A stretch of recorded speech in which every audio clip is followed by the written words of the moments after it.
Hi friends, അപ്പോൾ നമുക്കിന്ന് radiator guard install ചെയ്യാം. Okay, G310GS radiator guard. ഇത് ഞാൻ അലിഎക്സ്പ്രസ്സിൽ നിന്ന് വാങ്ങിച്ചതാണ്. സോ നമുക്കത് ഇൻസ്റ്റാൾ ചെയ്ത് നോക്കാം. അപ്പോൾ ആദ്യം ഇവിടെ 2 സ്ക്രൂ ഉണ്ട് ഓൾറെഡി, അത് റിമൂവ് ചെയ്യണം. ഓക്കെ, അപ്പോൾ ഞാനത് റിമൂവ് ചെയ്യാനുള്ള ശ്രമത്തിലാണ്. അത് റിമൂവ് ചെയ്തിട്ട് ഇതിങ്ങനെ പോവും.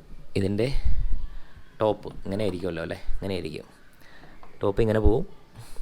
താഴെ 2 അഡീഷണൽ സ്ക്രൂ സ്ലോട്ട് ഇവിടെ ഓൾറെഡി പ്രൊവൈഡ് ചെയ്തിട്ടുണ്ട് BMW. അപ്പോൾ അവിടെ അഡീഷണൽ 2 സ്ക്രൂ ഇതോടൊപ്പം കിട്ടി. 2 സ്ക്രൂ ഇതുപോലത്തെ 2 സ്ക്രൂ അവിടെ വെക്കേണ്ടി വരും. 4 തന്നിട്ടുണ്ട് അവർ. അല്ല 4 അല്ല 3 അല്ല 4 തന്നിട്ടുണ്ട്. 4 തന്നിട്ടുണ്ട്. നമുക്ക് 2 മതിയാവും. Okay, so let's see. ഇത് ഇവിടെ 2 സ്ക്രൂ ചെയ്തു. ഇത് താഴെ ഒരെണ്ണം ഇട്ടിട്ടുണ്ട്. ഇത് ടൈറ്റ് ചെയ്യണം. ഓക്കെ, നമ്മൾ റേഡിയേറ്റർ ഗാർഡിൻ്റെ ഇൻസ്റ്റാളേഷൻ കഴിഞ്ഞു. ഓക്കെ, സക്സസ്ഫുൾ ആണെന്ന് തോന്നുന്നു. കാരണം വളരെ ഡെലിക്കേറ്റായിട്ടുള്ള ഫിൻസാണ് അകത്തുള്ളത്, റേഡിയേറ്റർ ഫിൻസ്.